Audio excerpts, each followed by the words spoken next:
Oh, I can't take another heartache, though you say you're my friend. I'm at my wit's end. You say your love is bona fide, but that don't coincide with the things that you do. And when I ask you to be nice, you say you gotta be cruel to be kind, in the right measure. Cruel to be kind, it's a very good sign. Cruel to be kind means that I love you, baby. You gotta be cruel, you gotta be cruel to be kind. That's a song from the 70s, so about 50 years old, by an artist named Nick Lowe. It was a top, I believe it was a top 10 hit in the 70s, like 70, maybe 78 or 79. And it's a really cool song because the chorus is you got to be cruel to be kind, but it's not saying you have to be cruel to be kind. It's saying the opposite. It's saying that you don't have to be cruel. That's one of the probably one of the reasons why it was such a big hit, because it was a very well written song. So anyway, Nick Lowe, you can listen to it on Spotify. Last time we didn't finish the last lesson, which is 169, one of my favorite lessons, By Grace I Live, By Grace I Am Released. So let's just do that, and then we're going to go to today's lesson. We were on I'll read from paragraph 13, okay? The interval, paragraph 12. Forgiveness is the central theme that runs throughout salvation, holding all its parts in meaningful relationships. The course it runs directed and its outcome sure. And now we ask for grace, the final gift salvation can bestow. Experience that grace provides will end in time, for grace foreshadows heaven, yet does not replace the thought of time, but for a little while. Okay. So grace, this is saying again that grace is like the holy instant. Grace is like the moment where you have a glimpse, you have a peek, right? You have a peek experience. You have a peek into reality for a moment, and then you come back again, right? You come back into the world, into the world of perception, the world of time, the world of separation, the world of illusion. Paragraph 13, the interval suffices, meaning that's enough that you had that little glimpse, that you had that little peek. It is here that miracles are laid, to be returned by you from holy instants you receive, through grace in your experience, to all who see the light that lingers in your face. So you bring it back, you bring back something from that experience, and you share it with the world, and with everyone you meet is blessed or is graced by your presence now that you've had that experience.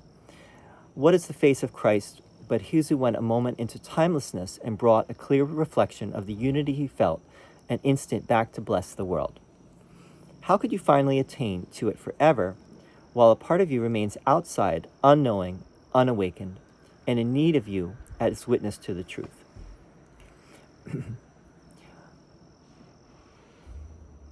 Now, this is fascinating, because what is Jesus really saying here? He seems to be saying something like the bodhisattva thing, which is, the bodhisattva vow is, I will not be liberated. I choose not to be liberated until all beings are liberated with me. But what I think Jesus is really getting at is, as long as you still see separation, there is someone that needs your help, right? As long as you think that there is separation, then there is someone to help. Until you realize there is no separation and there's no one to help. But as long as you still think there is, you're not there yet, right? And so you still have work to do. Paragraph 14, be grateful to return as you were glad to go an instant, and accept the gifts that grace provided you. You carry them back to yourself, and revelation stands not far behind. Its coming is ensured. Now, revelation here would mean the final, I think what he's getting at here is that it's the final, it's not just a holy instant or a moment of grace, but it is the actual return back, the merging back into the oneness. Its coming is ensured. We ask for grace and for experience that comes from grace. We welcome the release it offers everyone. We do not ask for the unaskable. We do not look beyond what grace can give. For this we can give in the grace that has been given us. So this is, again, to say that what is beyond this is not learned.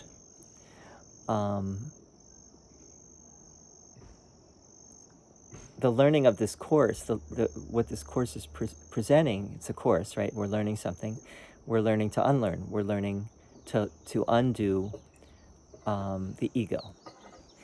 And so the course can only help us to do that. But the experience of revelation is beyond what the course, Jesus has been saying that from the beginning, that he can't tell us what love is. He can only help us to remove the blocks, remove the interference, and then we will know, right? The experience will come. Paragraph 15, our learning goal today does not exceed this prayer. Yet in the world, what could be more than what we ask this day of him, who gives the grace we ask, as it was given him?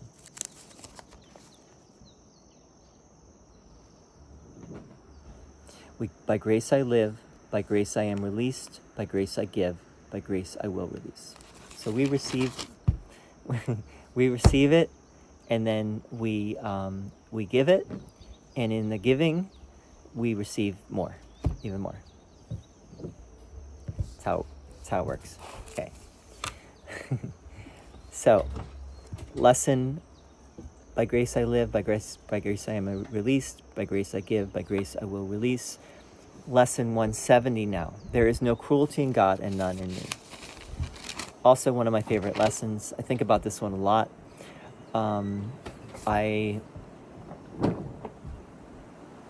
When I've gone deep into my psyche, I've seen that this really is an issue, right? This cruelty, this inner cruelty that we all have, is there. It's really there is that, and it's good to remind yourself that there is no cruelty in God. That God does not punish. God does not hate. God does not seek revenge. God does not want ill of anyone. God only wants happiness for everyone. God only wants love, because that's what God is. So cruelty is not has no part, right? And so if God doesn't have any cruelty, what Jesus is trying to get at here, if God does not have any cruelty, then I don't either, because I am as God created me. So if I am as God created me, if I am a loving creation of a loving creator, then I don't have any cruelty. If there is cruelty, if I'm having thoughts which are cruel, I know that is the interference. That is what is in the way. That is what needs to be removed. All right, so paragraph 1, we're going to read through it paragraph by paragraph. Paragraph 1, no one attacks without intent to hurt. This can have no exception. When you think that you attack in self-defense, you mean that to be cruel is protection. You are safe because of cruelty. You mean that you believe to hurt another brings you freedom. And you mean that to attack is to exchange the state in which you are for something better, safer, more secure, from dangerous invasion and from fear. Paragraph 2. How thoroughly insane is the idea that to defend from fear is to attack? For here is fear begot and fed with blood, to make it grow and swell and rage. And thus is fear protected, not escaped. Today we learned a lesson which can save you more delay and needless misery than you can possibly imagine. It is this, and this is in italics now. You make what you defend against, and by your defense against it, is it real and inescapable. Lay down your arms, and only then do you perceive it false. Paragraph 3. It seems to be the enemy without that you attack, yet your defense sets up an enemy within, an alien thought at war with you, depriving you of peace, splitting your mind into two camps which seem wholly irreconcilable. For love now has an, quote, enemy, unquote, an opposite, and fear, the alien, now needs your defense against the threat of what you really are. Paragraph 4. If you consider carefully the means by which your fancied self-defense proceeds on its imagined way, you will perceive the premises on which the idea stands. First, it is obvious ideas must leave their source, for it is you who make attack and must have first conceived of it. Yet you attack outside yourself and separate your mind from him who is to be attacked. With perfect faith, the split you made is real. Paragraph 5. Next are the attributes of love bestowed upon its, quote, enemy, unquote. For fear becomes your safety and protector of your peace, to which you turn for solace and escape from doubts about your strength and hope of rest in dreamless quiet. And as love is shorn of what belongs to it and it alone, love is endowed with attributes of fear. For love would ask you lay down all defense as merely foolish, and your arms indeed would crumble into dust, for such they are. Paragraph 6. With love as enemy, must cruelty become a god, and gods demand that those who worship them obey their dictates and refuse to question them. Harsh punishment is meted out relentlessly to those who ask if the demands are sensible or even sane. It is their enemies who are unreasonable and insane, while they are always merciful and just. Paragraph 7. Today we look upon this cruel God dispassionately, and we note that though his lips are smeared with blood, and fire seems to flame from him, he is but made of stone. He can do nothing. We need not defy his power. He has none. And those who see in him their safety have no guardian, no strength to call upon in danger, and no mighty warrior to fight for them. Paragraph 8. This moment can be terrible, but it can also be the time of your release from abject slavery. You make a choice, standing before this idol, seeing him exactly as he is. Will you restore to love what you have sought to wrest from it and lay before this mindless piece of stone? Or will you make another idol to replace it? For the god of cruelty takes many forms. Another can be found.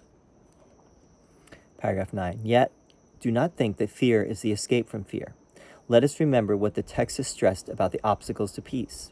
The final one, the hardest to believe, is nothing, and a seeming obstacle with the appearance of a solid block, impenetrable, fearful, and beyond surmounting, is the fear of God himself. Here is the basic premise which enthrones the thought of fear as God. For fear is loved by those who worship it, and love appears to be invested now with cruelty. Paragraph 10. Where does the totally insane belief in God's vengeance come from? Love has not confused its attributes with those of fear. Yet must the worshippers of fear perceive their own confusion in fear's, quote, enemy, unquote. Its cruelty as now a part of love. And what becomes more fearful than the heart of love itself?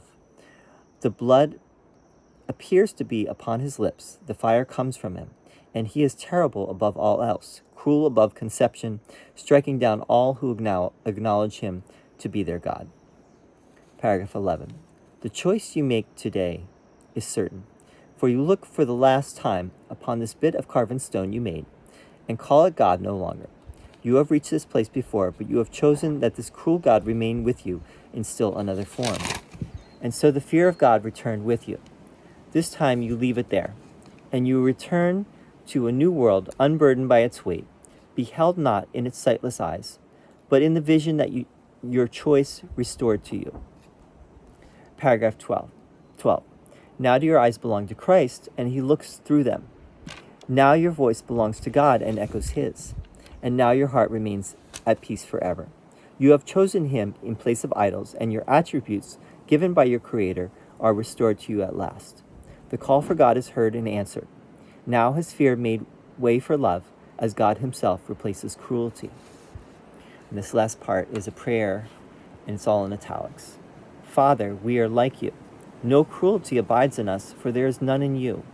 Your peace is ours, and we bless the world with what we have received from you alone.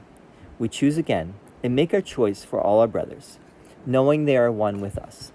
We bring them your salvation as we have received it now, and we give thanks for them who render us complete. In them we see your glory, and in them we find our peace. Holy are we because your holiness has set us free, and we give thanks. Amen.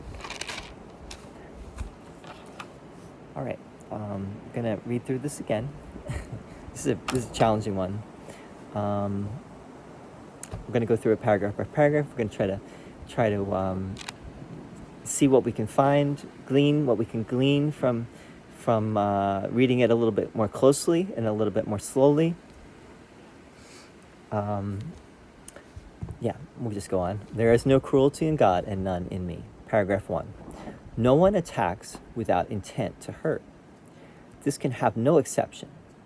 When you think that you attack in self-defense, you mean that to be cruel is protection. You are safe because of cruelty. You mean that you believe to hurt another brings you freedom. And you mean that to attack is to exchange the state in which you are for something better, safer, more secure from dangerous invasion and from fear. Now this brings up a very important topic, which is the topic of self-defense. And what is Jesus really getting at here? Attack, for what Jesus is really talking about, this is all in your mind. He's not talking necessarily about, it's not what you do with your body. It's not necessarily what you do in the external world. This is all in your mind. You can attack another just with your thoughts, right? Just the way you think about something. Or you can attack yourself, right? You attack yourself. Generally, it's you attack yourself first, and then you project it onto someone else because you can't deal with it, and you project it out, and then you attack someone else with your thoughts, right? It all starts in our thoughts. It all starts in our mind, and that's what Jesus is trying to get us to understand. Everything is in our mind. So he's not necessarily talking about self-defense, because if you read this, you might say, well, he's saying, don't defend yourself, right? Don't, if someone is coming to hurt you or someone close to you, don't attack them. Don't fight them. I don't think that's necessarily what he's saying though here. I think it's all about what is happening in your mind. If someone is coming to hurt you or someone close to you, there might be good cause to actually disarm them. But you can do it you could do it in a loving way and not in a fearful or hurtful or attacking way, right? There's ways that you can do it that are not going to make the situation worse, but merely just disarm the person that is coming to attack, right?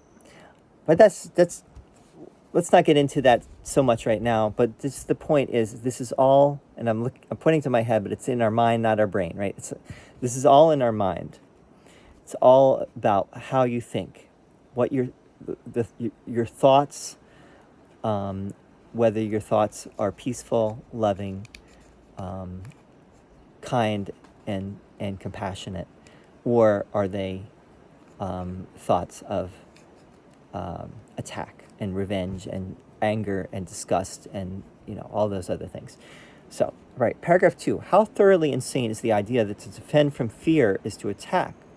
For here is fear begot and fed with blood, to make it grow and swell and rage. And thus is fear protected, not escaped.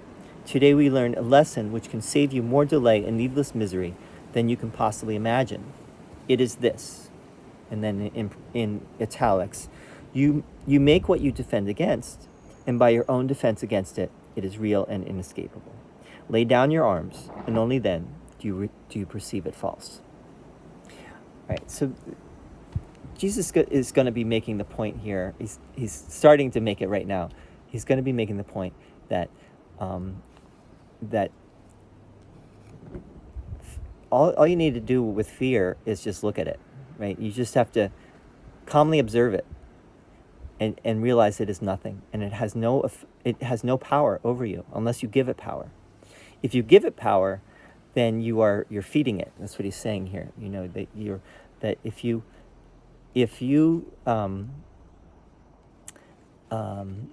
entertain those egoic thoughts, and fear takes many forms, right? Fear, like we said, fear is an umbrella term. It takes many, many thoughts, many forms. If you feed it, then it will have power, right? You're giving it power.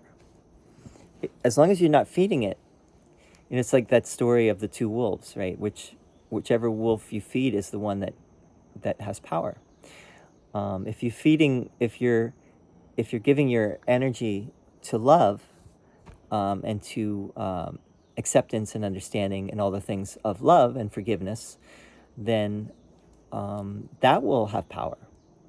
If you're giving it to fear, fear will be empowered. All right, so going on.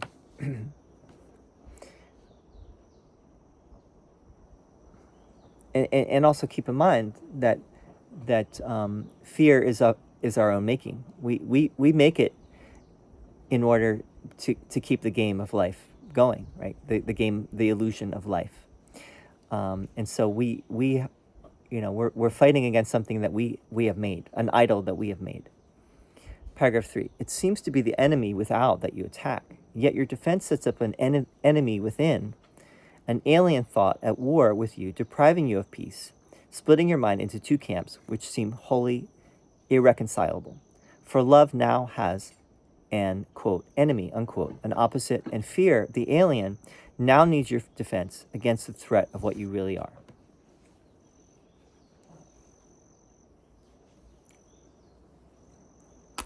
So we set up in our mind two camps, right?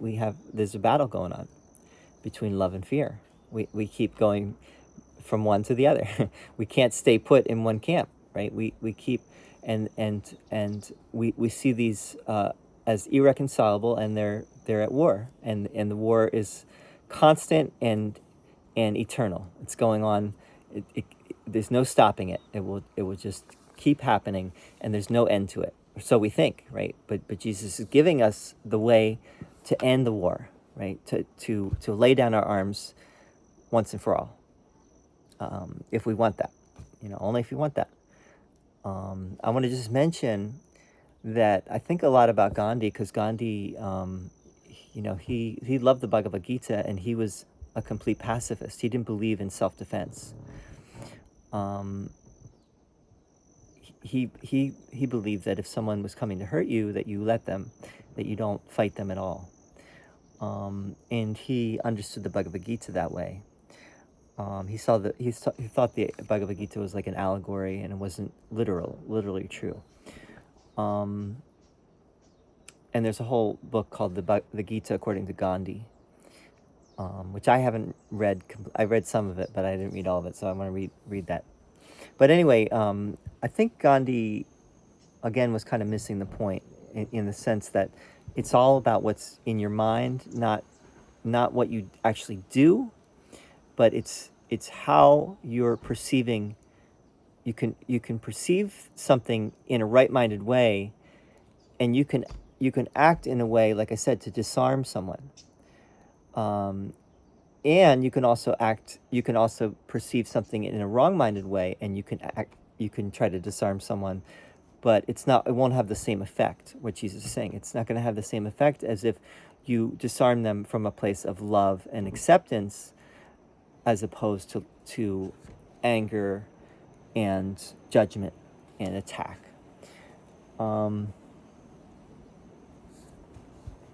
Paragraph 4, if you consider carefully the means by which your fancied self-defense proceeds on its imagined way, you will perceive the premises on which the idea stands. First, it is obvious ideas must leave their source, for it is you who make attack and must have first conceived of it.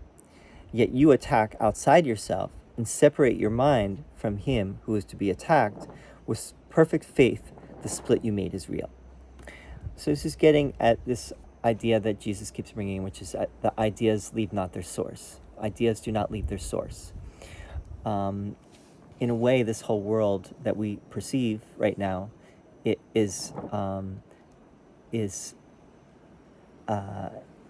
an illusion, we think it has left its source, right? We think that this world is very real, and Jesus is saying, no, you made this up. You made this whole story up. You all made this up, right? The Son of God, in the Son of God's totality, made up this whole dream, right? We made up the illusion. We wanted it to be, and so it was. And now we are basically attacking a straw man that we ourselves made, right? We're fighting something that we actually wanted.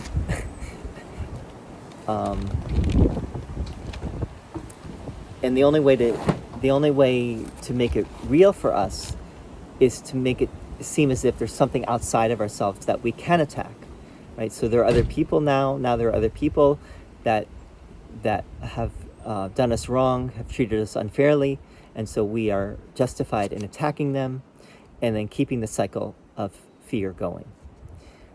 Paragraph 5. Next are the attributes of love bestowed upon its, quote, enemy, unquote. For fear becomes your safety and protector of your peace, to which you turn for solace and escape from doubts about your strength, and hope of rest in dreamless quiet.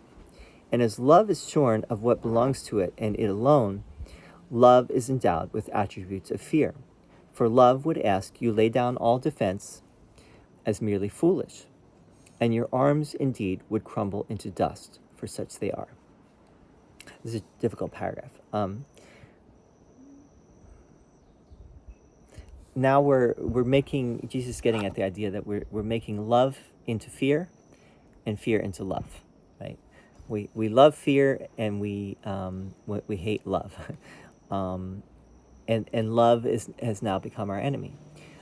It's like what he's really getting at ultimately here is that God is love, right? We have made God our enemy, in a sense, right? By basically trying to push what God is out of the picture. And why are we doing that? Because of our fear. And so we do that with everything, right? We because of our fear, we attack love. And we as Jesus is saying here, we give attributes of fear to love. Love is really, it would just say, this is folly, this is foolishness. You can just lay down your arms. You don't have to attack, right? You don't have to do anything. You can just calmly witness, calmly observe, without giving power at all to the fear, power at all to the ego. I think there's a play on the word arms here. Obviously, Jesus has been talking about we are not a body, right? We are not our arms. We are not our body. He's also going to talk about an idol, right? The idol is made of stone. The idol is not real, but we give it power. Idolatry, this is not physical idolatry Jesus is talking about. It's really, again, this is what we do in our mind, how we idolize certain things. We make idols in our minds, and then we give them reality, we give them power, and we give them power over ourselves. And if nothing else, what you might get from this lesson is that all you need to do is just look at it. Just shine the light on the fear. That's all you need to do. You don't need to fight it. You don't need to attack it. You don't need to do anything except just calmly shine the light and see what it really is. And you'll see that it is nothing. If you really calmly look at it, you'll see, no, this has no power over me. It does not have to affect me in any regard, in any respect. Paragraph 6, with love as enemy, must cruelty become a god, and gods demand that those who worship them obey their dictates and refuse to question them. Harsh punishment is meted out relentlessly to those who ask if the demands are sensible or even sane. It is their enemies who are unreasonable and insane, while they are always merciful and just.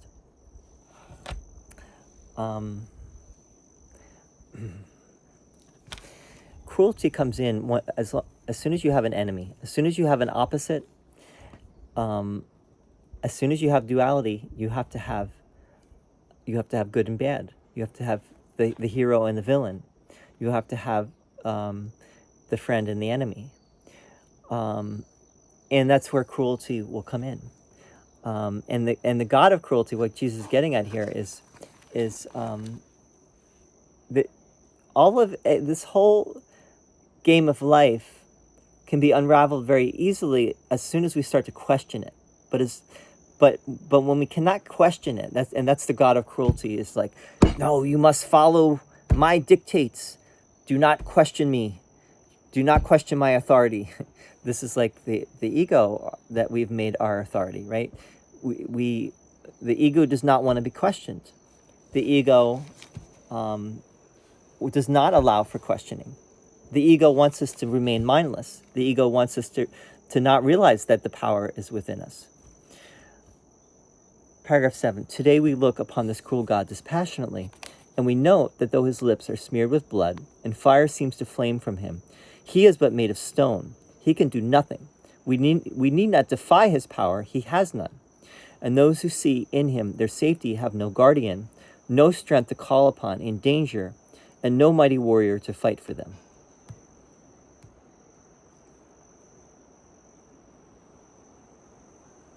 Okay. The ego is nothing, right? Again and again, this whole lesson is just restating what Jesus has been saying all along, right? That love is everything, ego is nothing. Don't give the ego power. As soon as you give it power, it has power. It has power over you, because you have given it. You have imbued it. You have given power to idolatry. Right? You've given power to an idol made of stone. An idol made of stone, any sane person would say that's just a piece of stone. That's nothing. Right? It's that famous story from the Jewish tradition about how Abraham, his father was an idol maker. Right? This is in wherever they lived. I forget the land where they lived in. And his father had a shop with idols. Right? And one day, Abraham, while his name was actually Avram at that point, while his father was away, he smashed all the idols in the shop. And when his father, except for one, and he put the hammer in that idol's hand, and when his father came back, his father was like, what happened here? And Avram was like, Dad, that idol over there just killed all the other idols, just destroyed all the other idols. And his father's like, idols don't do anything. and Avram was like, you're right, they don't. They have no power. It's a great story, actually. All right. Paragraph 8. This moment can be terrible, but it can also be the time of your release from abject slavery. This moment where you realize this, right? Or this moment, any moment, right? This moment can be terrible, but it can also be the time of your release from abject slavery. You make a choice, standing before this idol, seeing him exactly as he is. Will you restore to love what you have sought to wrest from it and lay before this mindless piece of stone? Or will you make another idol to replace it? For the God of cruelty takes many forms, another can be found. This is another important point and another running theme in the course, which is the forms that fear takes are many, right? We might think that we've done away with one form of fear. It's just gonna take another form, right? Until we really have addressed the root of the problem. Until we really address the root of the problem, fear will keep taking many different forms, right? And we'll think that they're different. We don't think that they're the same, but they're really the same thing. Until we get to the root of the problem. Paragraph 9. Yet do not think that fear is the escape from fear. let us remember what the text has stressed about the obstacles to peace. The final one, the hardest to believe, is nothing, and a seeming obstacle with the appearance of a solid block, impenetrable, fearful, and beyond surmounting, is the fear of God himself. Here is the basic premise which enthrones the thought of fear as God. For fear is loved by those who worship it, and love appears to be invested now with cruelty. Okay, so this is now getting to the central point of this whole thing, which is, and Jesus is referring now to something in the text, the obstacles to peace. And the final obstacle is the fear of God. And so Jesus is now trying to say that now the God that we think is the real God, which is really the ego's God, the ego created God in its own image, and that God is a cruel God. Right, that God is a God of fear. That God is a God who punishes. God is a God who sees sin and sees guilt and punishes for those things. And that is, if we really go deep enough, we will see that is there in our mind. That idea that there is this, that we think that there is something outside of us that is going to punish us for what, for our sins, right? This is where you could say conventional religion got its start, right? With this idea that there's something external to us that is going to come, or that is there, that is keeping score, keeping tabs, and is going to punish those who are sinful. They will be punished. They will be subject to the cruelty of God,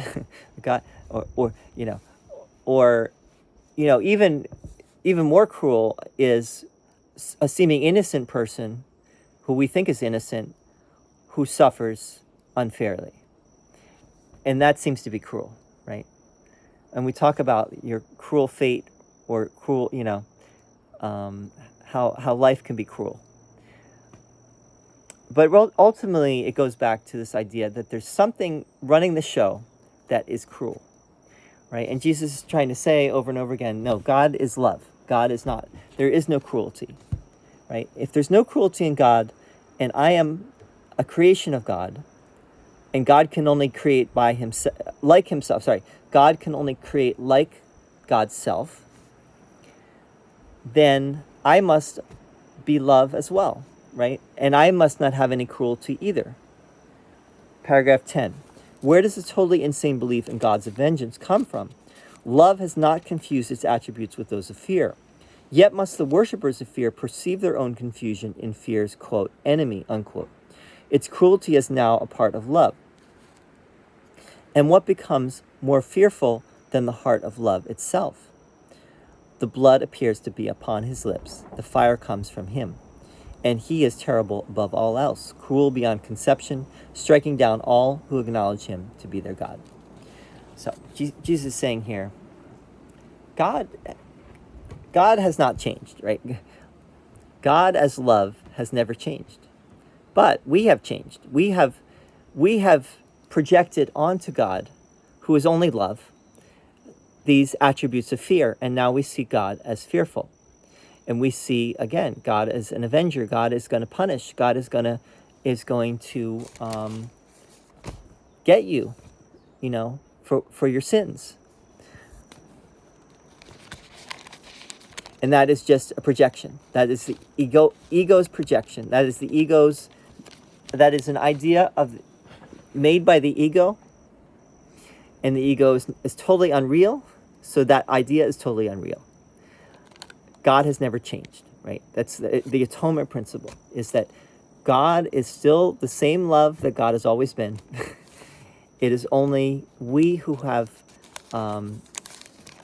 exiled ourselves, right, from love. And it is upon us then to undo that, right? And that's what this course is about. Paragraph 11, the choice you make today is certain, for you look for the last time upon this bit of carven stone you made, and call it God no longer.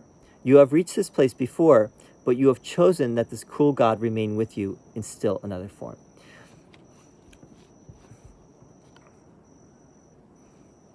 Jesus is now saying that he's reiterating something that's a running theme again. There's many running themes in the course because they keep, there's just a dozen themes that keep being repeated over and over again. So this theme is that complete forgiveness, which is what we're aiming at here, means that you do not accept fear in any form, right? It's not enough just to let go of one form of fear, but you have to recognize that anything that has any cruelty or any sadness, anything that is not joyful is in the way. That is a form of fear, right? So we many times we say, yes, I want love. I only want love. I only want peace. I only want joy. But then once again, we give into the fear, right? We give the fear power. It takes some other form, right? And this course is uncompromising. It's saying absolutely no form of fear can have any effect on you if you want to know love, right? And so the fear of God returned with you, right? So you took fear seriously in another form, and so you have the fear of God, right? Again, although God ultimately, in reality, is not fearful, but we make God fearful, right? This time you leave it there, and you return to a new world unburdened by its weight, beheld not in its sightless eyes, but in the vision that your choice restored to you. So Jesus is saying, now we're recognizing that any form of fear is going to hinder our progress towards love. And so today, at least, we're choosing not to let fear have any power. 12, now do your eyes belong to Christ, and he looks through them. Now your voice belongs to God and echoes his, and now your heart remains at peace forever. You have chosen him in place of idols, and your attributes given by your Creator are restored to you at last. Attributes are like your qualities, right? God has no cruelty, you have no cruelty. God is only kind, you are only kind in reality. God is perfect happiness, perfect love, perfect peace, and therefore so are you. Those are your attributes.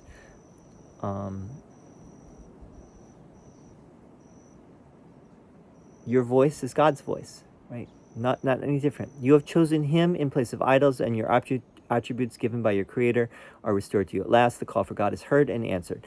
Now has fear made way for love, and God himself replaces cruelty. Okay, you have answered the call.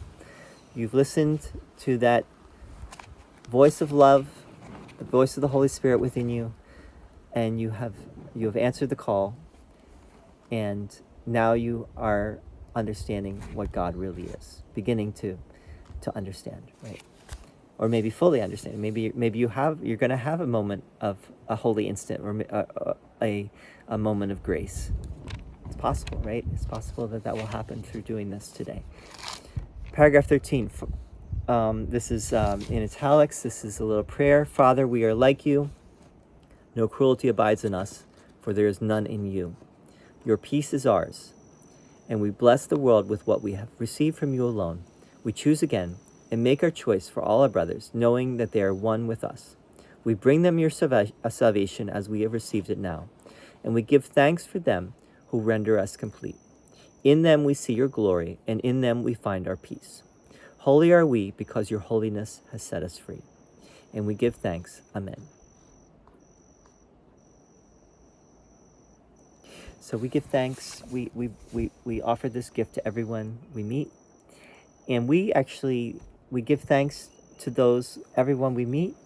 We have gratitude because their acceptance of our gift shows us that it is true, and it reinforces it within us, and it completes the process, right? There's a process where we receive it, we give it, we get acknowledgement that it was received, and in that acknowledgement, it is increased, right? So, all right, we're getting on to review number 5 next. Hope this was helpful today. This is a long one. Thank you for listening. Thanks for tuning in, as always. Always love to hear your comments. Shout out to all of you out there who've been listening. You know who you are. I know who you are too, even though we've never met. But